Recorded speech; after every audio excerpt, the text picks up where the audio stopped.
Estão reclamando para chamar o árbitro de vídeo. Seu juiz, vai olhar. Para que tem árbitro de vídeo? O Campeonato Carioca tem que acabar. Acaba, Carioca. E o futebol feminino depende de vocês para sobreviver. Um quarto árbitro ofender racialmente um jogador é que dá nojo. Vocês são demais, cara. Salve, salve! Seja muito bem-vindo, seja muito bem-vinda ao episódio número 14 do podcast Chuteira Ativista. Eu sou Guilherme Medeiros e neste programa vamos falar sobre a Lei do Mandante. Antes de apresentar o Reni e o nosso convidado de hoje, alguns recados importantes. Você pode nos seguir nas redes sociais. Estamos no Twitter e no Instagram como @chuteiraativista. Você também pode nos ouvir pelo YouTube, se inscrever no nosso canal, Chuteira Ativista, deixar o like e o comentário. Além disso, você pode ouvir o Chuteira Ativista nas principais plataformas de podcasts. Por fim, quero falar do Anchor, a plataforma que hospeda o Chuteira Ativista. O Anchor é a maneira mais fácil de fazer um podcast, pois é grátis, tem ferramentas que permitem gravar e editar o seu podcast do celular ou pelo computador. Além disso, o Anchor distribui o podcast para você ouvir no Spotify, Apple Podcasts e muito mais. Baixe o aplicativo Anchor de forma gratuita ou acesse o site anchor.fm para começar. Reni Ravanelli, meu amigo, bom dia, boa tarde, boa noite. Dê o seu oi, sua satisfação para a torcida brasileira e apresente o nosso convidado. Fala, Gui. Bom dia, boa tarde, boa noite a você, a todos os nossos ouvintes, as nossas ouvintes. Se no episódio 13 homenageamos Mário Jorge Lobo Zagallo, que gosta tanto desse número, por que não homenagearmos o pai desse futebol moderno, do estilo de jogo moderno, que é o grande holandês Cruyff, né? Estamos bem de homenageados aqui no nosso Chuteira Ativista. Vamos que vamos. Para conversar com a gente sobre a Lei do Mandante, estamos aqui recebendo o Alberto Goldenstein, que é mestre em Direito, advogado, sócio do escritório GMP/GC, coordenador da pós-graduação em Direito Desportivo da Universidade Positivo e secretário da Comissão de Direito Desportivo da OAB do Paraná, entre outras cositas mais, né, Alberto? Muito obrigado por aceitar o nosso convite. Obrigado, Reni, obrigado, Guilherme, é um prazer estar aqui com vocês, obrigado pelo espaço, obrigado pelo convite, contem comigo. Aproveitando, acho que no crédito do entrevistado, né, Gui, tem que ter o time que ele torce, né? Que time você torce, Gui, Alberto? Eu sou torcedor do maior clube do sul do mundo, chamado Clube Atlético Paranaense. Furacão, maravilha! Então, bora para a introdução, Gui. No dia 20 de setembro, o presidente Jair Bolsonaro sancionou a Lei do Mandante, que muda as regras de comercialização dos direitos de transmissão dos clubes de futebol. A partir de agora, quem tem o mando de um jogo pode negociar a partida com qualquer empresa, independentemente dos contratos firmados pela equipe visitante. A regra já está valendo e já apareceu no Diário Oficial. Anteriormente, o artigo 42A da Lei Pelé previa que o direito de transmissão de uma partida de futebol pertencia aos dois clubes. Assim, o jogo só poderia ser transmitido se os dois times tivessem contrato com a mesma empresa. Desde 2020, vários clubes de futebol vêm pressionando para uma mudança na legislação. Bolsonaro chegou até a editar uma medida provisória, que acabou caducando sem a aprovação do Congresso. Mas, desta vez, tramitou um projeto de lei que passou pela Câmara dos Deputados e depois pelo Senado. O formato da lei aponta que os contratos em vigor não sofrerão alterações, a lei não retroage, né? Ao mesmo tempo, o texto fala que os clubes que atualmente estão sem contrato de transmissão dos seus respectivos jogos já podem negociá-los neste novo modelo.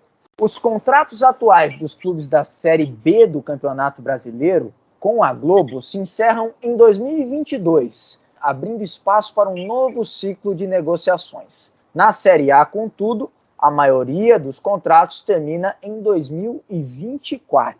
Caso uma equipe da Série B suba para A no ano que vem e não tenha contrato, ela poderá se beneficiar da nova regra. Além disso, se um jogo não tiver um mandante definido, de acordo com a competição, o direito será dos dois clubes, que terão de assinar com a mesma empresa para ocorrer a transmissão ou fazer um acordo com os detentores para que ambos transmitam o confronto. Feita a nossa tradicional introdução aqui, doutor Alberto, a gente te pergunta, mudanças práticas, assim, vantagens, desvantagens, pontos positivos, negativos, o senhor pode discorrer inicialmente sobre a lei do mandante? Reni, Guilherme, a lei do mandante, na minha ótica, ela é uma vitória para esse novo modelo de business que a gente está enfrentando dentro do direito desportivo, dentro do desporto de maneira geral. Um modelo arcaico que a gente vivia, em que a gente precisava negociar com os dois clubes, isso impedia a transmissão do espetáculo. Vamos pegar um exemplo aqui. O Atlético hoje, ele tem inúmeras partidas fantasmas porque ele não consegue transmitir, ele não tem a possibilidade de ter a transmissão dos seus jogos, e a Rede Globo também não quer transmitir alguns jogos em que ela poderia transmitir os jogos do Atlético. Nesse cenário, o que nós temos é uma possibilidade grande de um maior acesso a todos os torcedores, a todo o público de maneira geral, de ter o entretenimento, sem precisar de uma grande negociação. Esse seria o efeito imediato.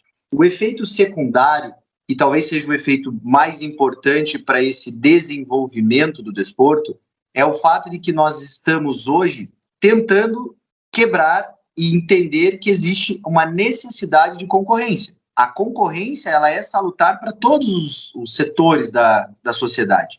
E não seria diferente na transmissão das partidas de futebol. Então, hoje, nós temos uma transmissão quase que exclusiva pelos grupos Globo, porém, com a alteração da lei, é bem possível que a gente tenha uma concorrência maior e um aumento de valores para os clubes, para que esses clubes possam até monetizar e se profissionalizar ainda mais. Em brevíssimas palavras, esses seriam os benefícios inaugurais dessa lei, que precisa e muito ser melhorado.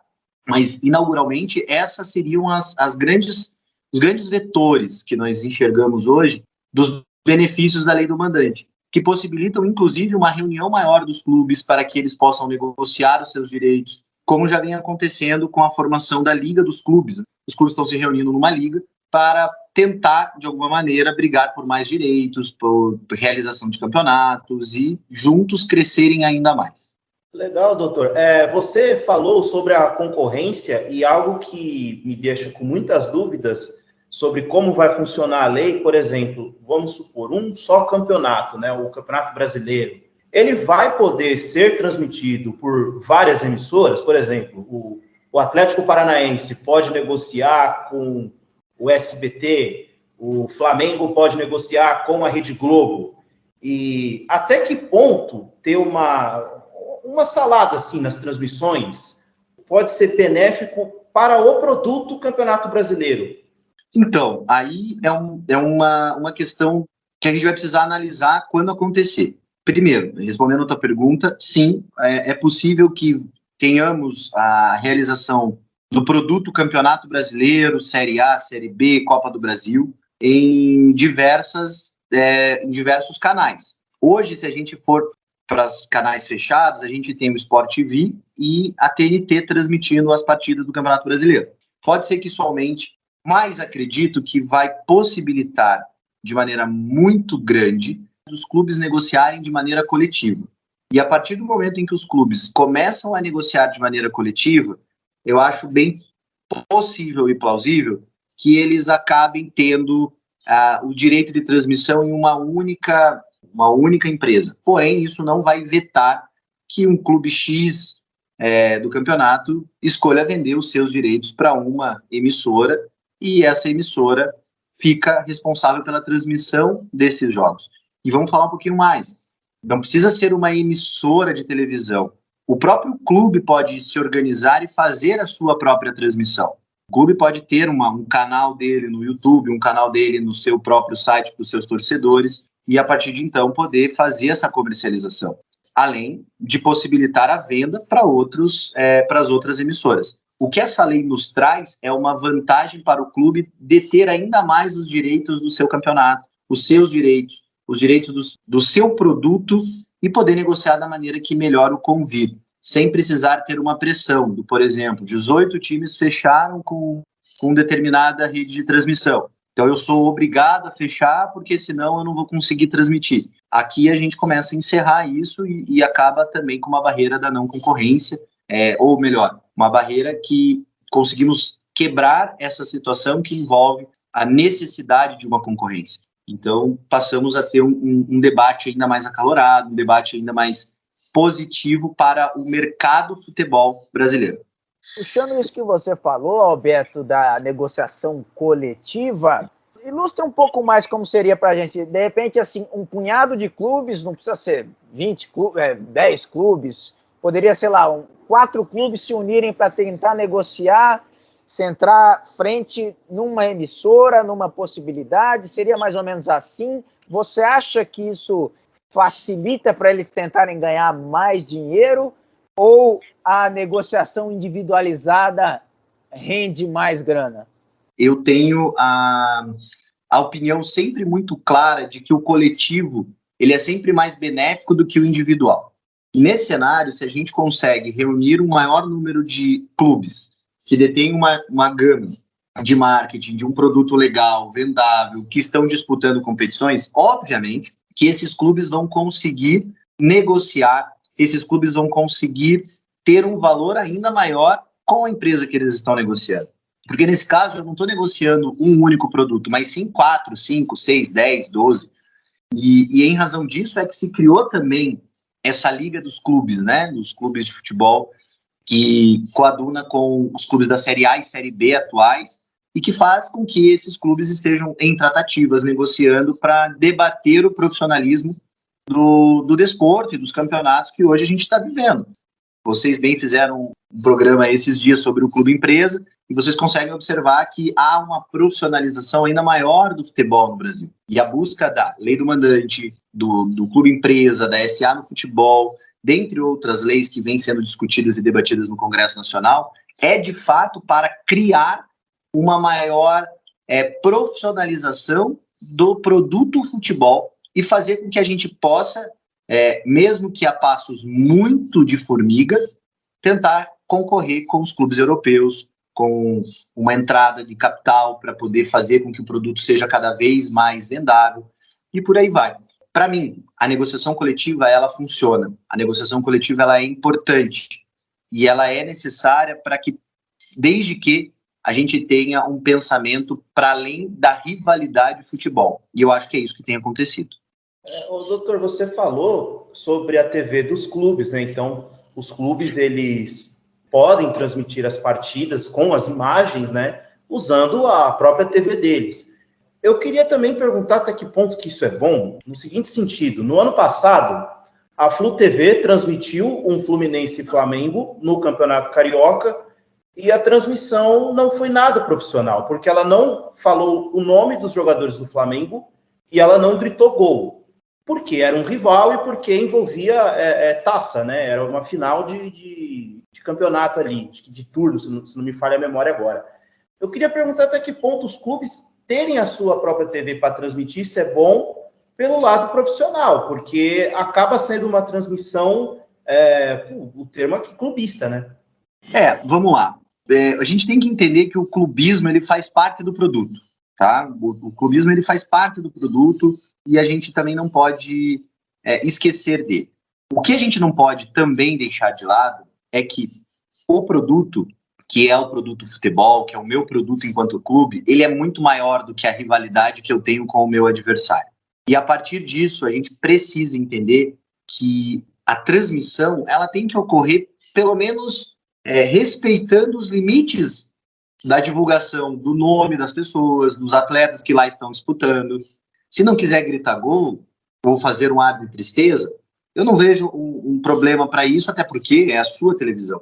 Mas a gente tem que respeitar o que existe um espetáculo acontecendo, e eu tenho que respeitar, mesmo no direito de transmissão, uma outra lei que não é a Lei Pelé, e sim o Estatuto do Torcedor. Ou seja, todos aqueles que estão trabalhando com o desporto precisam dar a informação correta ao torcedor. Então eu preciso disso sob pena de violação de uma lei muito clara.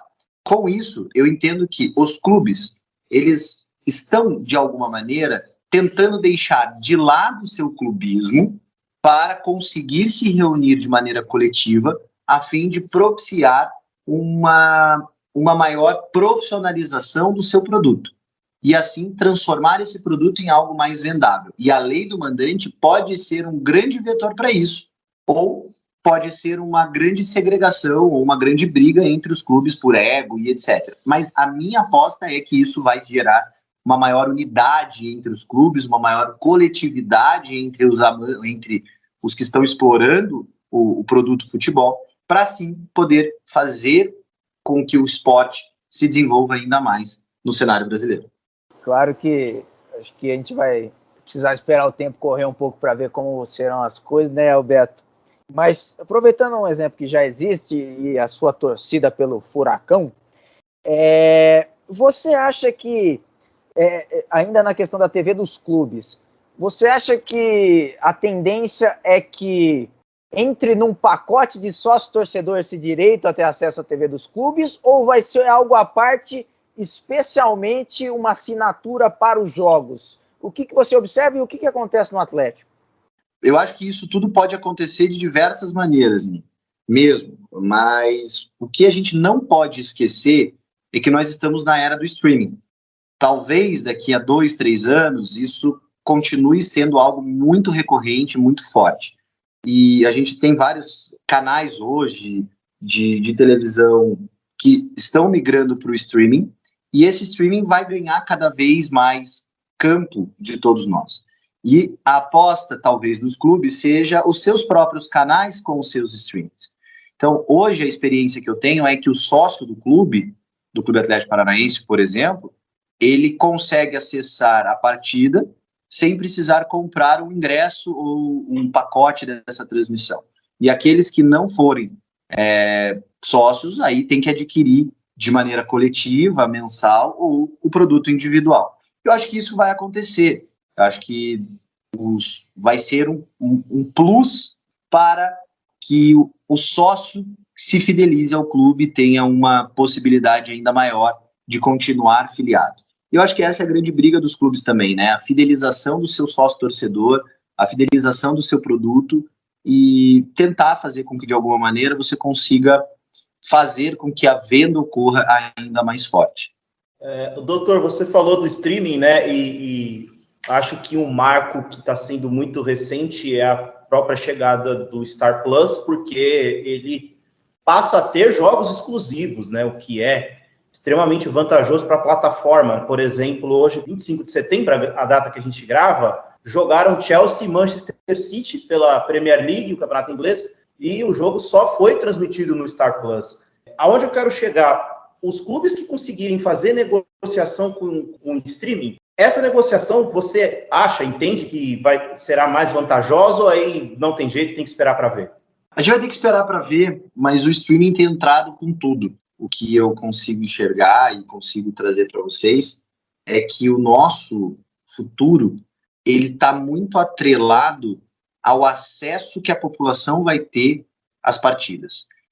Eu ainda tenho uma aposta que a gente vai precisar ainda mais democratizar o esporte. Eu entendo que a gente precisa dar uma maior democracia ao desporto, dar mais acesso a todos os torcedores, mas temos que ver e temos que analisar como que isso vai acontecer daqui para frente. Eu acho que a era do streaming veio para ficar. O Star Plus e o HBO Max são exemplos muito vivos disso, e temos que ver o aceite das pessoas. O que a gente pode tirar de conclusão é que também existem muitos canais hoje de transmissão que estão ficando inócuos, assim. Então, a televisão por assinatura está caindo, a televisão aberta tem caído sua audiência cada vez mais. Eu acho que esse é um estudo que a gente vai ter que começar a fazer ainda mais. Alberto, eu queria falar, né, vou também ser clubista aqui, que eu torço para o Botafogo de Ribeirão Preto, time do interior de São Paulo, e eu temo um pouco para como vão ficar os times do interior, né? Se a lei vai ajudar os times do interior, se não vai, porque a gente sabe que cota de televisão, né, quando um time sobe para a elite do estadual, do seu respectivo estado, né, essa cota é muito maior, infinitamente maior a da divisão anterior, e ajuda a estruturar esse clube, ajuda no planejamento, é uma fatia importante do orçamento para um clube pequeno, entre aspas, a gente sabe, a gente chama de pequenos, mas são clubes, às vezes, centenários, de muita tradição, né? E como é que vão ficar os pequenos, hein? Eu tenho esse temor, pelo meu time, mas por todos os outros também, que fazem no nosso futebol, né, mais bonito, essa coisa da raiz do futebol, né? Então, eu acho que a gente vai ter que começar a observar um olhar mais transparente também, um olhar mais carinhoso dos clubes maiores com os clubes menores. Os clubes menores, eles têm uma importante função, que é a revelação de jogadores, a contratação de muitas pessoas no entorno, então a gente tem que tomar um pouco de cuidado com isso. A minha principal questão é dizer que esses grupos que estão se formando ou que já existem, por exemplo, a Federação Paulista de Futebol, que é extremamente importante, é uma federação forte, é uma federação que abraça todos os clubes, de olhar para todos esses clubes menores, todos os clubes, e em especial os menores, e tentar fazer uma negociação que abarque todos eles. Então, nesse cenário, hoje, a minha ideia é que a gente vai ter que esperar um pouquinho para observar o que vai acontecer, e talvez os clubes menores precisem se organizar para fazer isso acontecer. Doutora, a lei, em tese, ela pode, voltando um pouco nessa questão que o Reni perguntou sobre os clubes, né?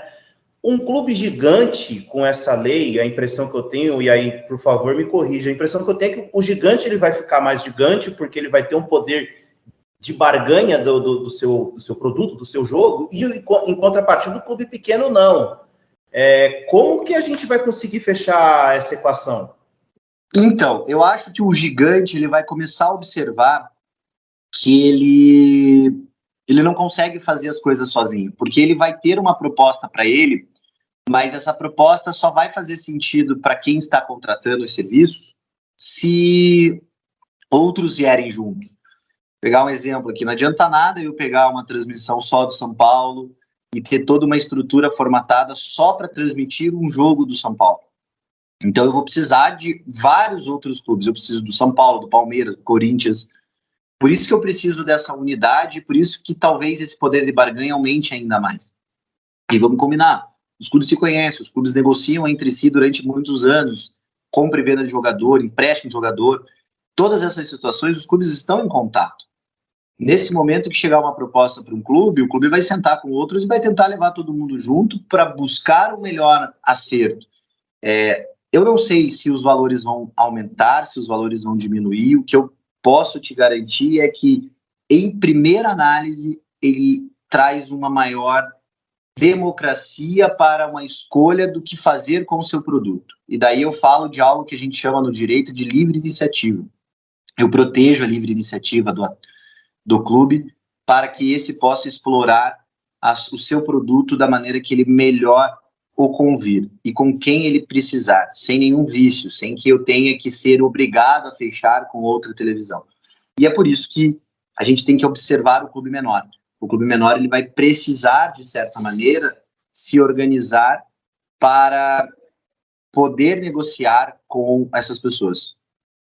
Eu, ainda sobre o assunto democratização do futebol, dos campeonatos, Alberto, que eu fico pensando que tem muitas questões que a gente discute ao longo de vários anos. Por exemplo, a do calendário do futebol, deixar menos encavalado, né, menos encavaladas as competições, né, com um tempo bom de preparação, de uma pré-temporada de verdade para os clubes e tal. O calendário é uma questão debatida há anos. E outra é a que a gente discutia muito observando esse monopólio da Rede Globo, sobre a distribuição das cotas de TV. Eu recuperei aqui os dados da 2018. Por exemplo, Corinthians e Flamengo, 170 milhões. São Paulo, 110. Palmeiras e Vasco, 100. Santos, 80. 60 milhões para Atlético Mineiro, Botafogo, Cruzeiro, Fluminense, Grêmio, Inter. 35 milhões o seu Atlético, Bahia, Sport, Vitória. 32 milhões a Chapecoense. 28, América Mineiro, Ceará e Paraná. Isso dados de 2018. Eu fico pensando, a lei do mandante, com cada um caminhando para o seu lado, inviabiliza essa discussão de democratizar, de tentar deixar mais equânime a distribuição da renda da televisão? Porque a gente vê o exemplo, por exemplo, da Premier League, né, que da cota total, 50% é igual para todo mundo. Depois 25% considerando posição no campeonato anterior, e 25% de audiência em si. Óbvio, tinha que ter esse critério também. Mas você acha que a lei do mandante inviabiliza a democratização, ou deixar um pouco mais uniforme, menos distorcida essa distância dos valores de transmissão entre os clubes? Bom, eu primeiro entendo que o clube ele tem que fazer por onde ter o valor de transmissão. Então isso pode parecer um pouco até abusivo, ou até dizer, nossa, mas você está fazendo uma reserva de mercado. Não. Eu acho que cada clube ele tem uma gama de venda que pode fazer. Eu não posso dizer que o Corinthians não vende produto. Posso dizer que o Flamengo não vende. O que eu acho que é uma diferença muito grande, que eu acho que tem que ser cada vez mais valorizado, são os bônus e os valores vinculados à premiação e à colocação no campeonato. A gente sabe que o valor da cota de televisão é o que muitas vezes sustenta o clube, mas também muitos clubes se utilizaram dessas cotas de TV para se enfiar em caminhões de dívida, desrespeitar um fair play financeiro e outras questões que prejudicaram e prejudicam o futebol de maneira geral. Vamos pegar exemplos aqui, por exemplo, de clubes que estão devendo INSS, de clubes que não pagam o salário dos jogadores. Eu acho que todos esses pontos têm que ser colocados em discussão. E eu não posso fazer uma análise sobre venda de produtos, sobre entrega de produtos, sem minimamente colocar em discussão um compliance, uma análise mais rígida e exigir resultados desses clubes. Por essa razão, eu entendo que a lei do mandante ela não vem com o viés de segregação ou de prejudicar ou aumentar a desigualdade. O que ela vem é com o poder e dar ao clube um poder para que ele possa negociar de maneira muito melhor o seu produto. Então, vai agora do clube saber negociar esse seu produto de uma maneira que se venda para todos. Só um breve comentário, Alberto, que você falou das dívidas dos clubes. Agora eu estou curioso para saber se com esse novo modelo da lei do mandante vai rolar aquele adiantamento, o famoso adiantamento da cota para um clube, né, se organizar ou pagar os débitos de começo de ano. Eu estou curioso para saber se isso vai continuar acontecendo. Ô, SBT, Globo, né, me adianta, que aliás isso, se na TV do clube for uma grana vinculada a jogo, né, isso não vai ter adiantamento de cota, porque se a grana vai vir de um jogo após o outro, isso não existe, né? Não sairia do próprio clube, né? Então, eu estou curioso para saber dos adiantamentos de cota, se eles ainda vão continuar existindo. Olha, eu tenho as minhas dúvidas também sobre isso, e eu acho que foi um jeito também dos clubes conseguirem se manter. E vamos fazer uma análise muito subjetiva de tudo, né? O brasileiro, ele é um povo que gosta de ganhar. Então, o torcedor brasileiro, os dirigentes brasileiros são aqueles que são lembrados porque eles ganham. A gente tem que lembrar que nós temos 4 campeonatos fortes, que é o estadual, que não é mais tão forte, o brasileiro, Copa do Brasil e Libertadores. Se a gente quiser colocar um quinto, a Sul-Americana hoje. Desses todos, a gente pode ter 5 campeões diferentes. Mas eu estou falando de uma Série A, por exemplo, com 20 clubes. É óbvio que desses só vai ganhar um. Então, a partir do momento em que a gente enxerga um produto somente quando ele é da vitória, a gente acaba tendo um custo muito maior para manter a vitória. E isso é muito prejudicial. E é por isso que a gente tem cada vez mais estudado as políticas de integridade, as políticas de compliance dentro do desporto, para evitar que cada vez mais os clubes acabem pensando somente em ganhar e deixar uma dívida gigantesca. A gente tem exemplos aí, vou dar um exemplo para vocês aqui do meu estado do Paraná, que é o próprio Paraná Clube, que em 2018, como você estava vendo, ele estava numa Série A do Campeonato Brasileiro e hoje ele acaba de ser rebaixado para a Série D do campeonato. Então ele foi da A para B, da B para C, da C para D. Hoje, o Paraná Clube, que era, em 1990, o clube com maior poderio financeiro da cidade de Curitiba, do estado do Paraná, era um clube rico, hoje é um clube completamente cheio de problemas e vivendo uma Série D que nem se sabe como vai ser. Então, nesse cenário, eu vejo que a gente precisa enxergar todos os vetores e eu entendo que a partir do momento em que se dá instrumentos de profissionalização, que é a lei da SA, que é a lei do mandante, que é uma lei geral do desporto que está sendo discutida no Congresso, a partir do momento que a gente faz tudo isso, eu acabo criando também gatilhos para exigir a integridade, exigir o compliance, exigir outras infinidades de coisas para dos atletas, para dos clubes, perdão. Doutor, o senhor vem batendo muito na tecla da questão da união dos clubes, né? E a gente vê até em reuniões com a própria CBF que os clubes, na maioria dos casos, eles realmente só pensam neles mesmos. Como que vai ser possível os clubes se unirem para poderem vender o pacote, né? Como o Reni bem colocou. Porque a gente vê essa questão da volta do público, por exemplo, todo mundo contra o Flamengo, aí agora em São Paulo vai liberar, os clubes de São Paulo vão provavelmente querer voltar a jogar com o público, sendo que não estava no regulamento, enfim. Os clubes são muito egoístas, né? Os dirigentes dos clubes, a verdade é essa. Como que é possível esses clubes se unirem para poder, por exemplo, ajudar clubes menores e até mesmo a venderem os seus pacotes? Então, vamos lá.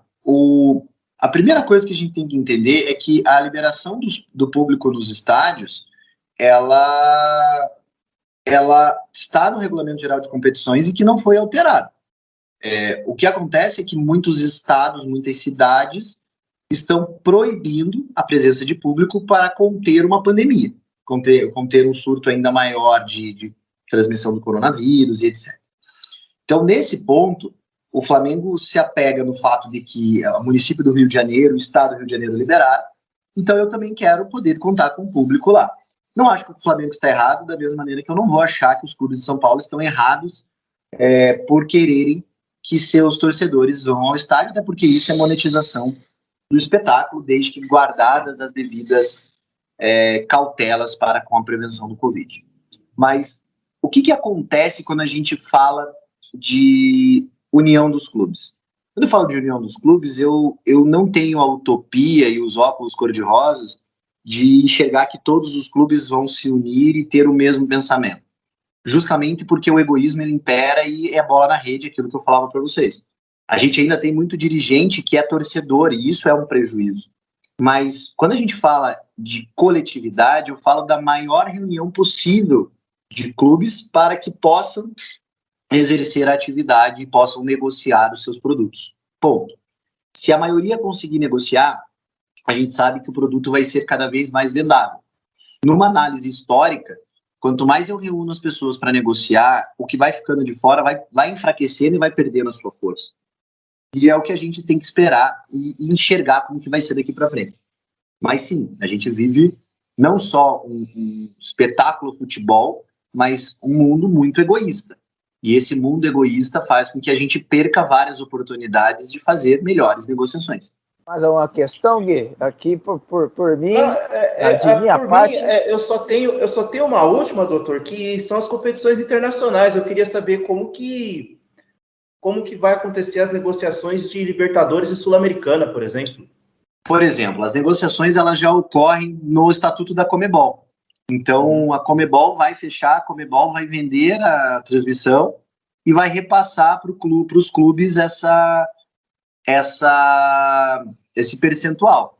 Daí vem uma grande discussão sobre Conmebol, né? Porque a Conmebol, ela é um ser à parte, assim, né? Então a gente tem algumas dificuldades, por exemplo, os patrocinadores, a gente não pode divulgar muitos patrocinadores dos clubes, é sempre muito difícil, mas hoje em dia os clubes ratificam esse estatuto da Conmebol, assinam a participação, participam dos arbitrais, então eles concordam que eles estão participando dessa negociação. Então os clubes estão cedendo, na minha ótica, o de seu direito de transmissão para a Conmebol poder explorar e daí repassar aos clubes da maneira que ela melhor o convir, ou da maneira que estiver em contrato. Mas, mais uma vez, gente, eu falei isso esses tempos numa coluna do Lê em Campo, reitero hoje que os clubes brasileiros que estão disputando as competições vinculadas à Conmebol, e a gente sabe que são clubes que estão reiteradamente participando dessas competições, estão disputando títulos, eles precisam se unir ali para conseguir melhorar as suas negociações, para ter uma força política muito maior dentro da confederação, na Confederação Sul-Americana de Futebol, para evitar, aí sim, um desgaste e tentar entender os seus melhores convívios por aí vai, né? Então, entendo que hoje, quando eu falo de união, eu também falo de um sistema de inteligência para você conseguir ter um poder de negociação ainda maior. Se os clubes brasileiros hoje peitarem, forem para cima de uma Conmebol e pedirem maiores direitos, eu acho muito difícil a Conmebol negar. Só vocês pegarem. Sul-Americana tem 2 clubes brasileiros que tem uma possibilidade gigantesca de ter uma final sul-americana agora. O Bragantino ganhou o primeiro jogo, o Atlético ganhou também seu primeiro jogo, e numa Libertadores a gente tem numa chave Atlético Mineiro e Palmeiras, e na outra Flamengo, que ganhou do Barcelona de Guayaquil na primeira partida. Eu acho impossível que a gente tenha na disputa sul-americana desse ano os clubes brasileiros disputando os títulos ali. Então, para isso que a gente precisa ter uma maior unidade, tentar negociar ainda mais o poderio que nós temos. Boa, o Reni tem mais uma. Surgiu mais uma pergunta aqui para o Alberto. Alberto, no dia 23 de agosto, né, de 2021, desse ano, a Globo ela enviou uma carta aos clubes da Série A e B do Campeonato Brasileiro. No texto, a empresa destacava a histórica parceria, eles chamavam com as equipes para as transmissões das competições desde os anos 70, né?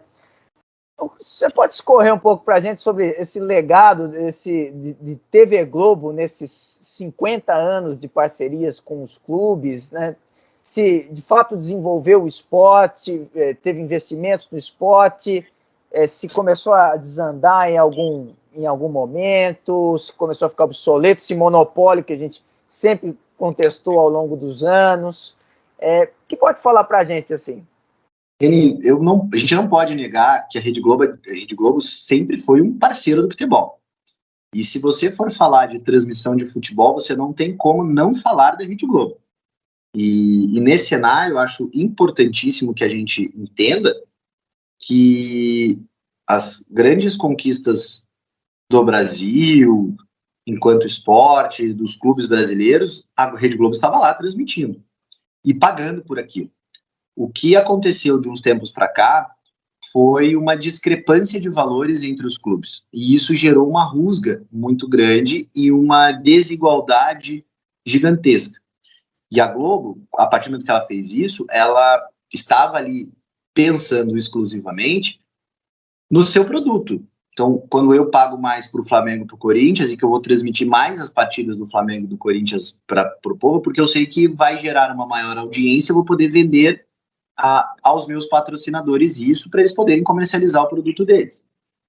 E um ponto importante é entender que a Copa do Mundo da Alemanha, ela foi o pontapé inicial para uma rediscussão da propaganda e da publicidade, ou melhor, dos meios de marketing vinculados ao desporto, com name rights, com outras situações, e que também geraram uma situação complicada no direito brasileiro. O exemplo que a gente posso dar para vocês, que também gera uma rusga. O Palmeiras vai lá, vende o seu name rights para Allianz, vira Allianz Palmeiras, Allianz Arena, no Brasil, e durante muito tempo a narração falava o Parque Antártica, o estádio do Palmeiras, e não dava os créditos ao patrocinador que está pagando. Isso é muito delicado. Então eu acho que a cultura está se amoldando, as rusgas estão aí, e eu acho que a lei do mandante ela veio para tentar, de alguma maneira, rediscutir as parcerias que ora foram firmadas, mas não esquecendo que sim, a Rede Globo foi um grande parceiro dos clubes. A Rede Globo ela tem uma transmissão com vários canais de televisão, com várias câmeras, e isso propicia uma maior participação do espetáculo, e tudo isso é algo que a gente não pode esquecer. Falar para você, eu acho que não existe um ponto positivo no monopólio, porque a gente acaba tendo um grande problema de consumo, porque eu acabo violando a liberdade das pessoas de escolherem o que elas querem.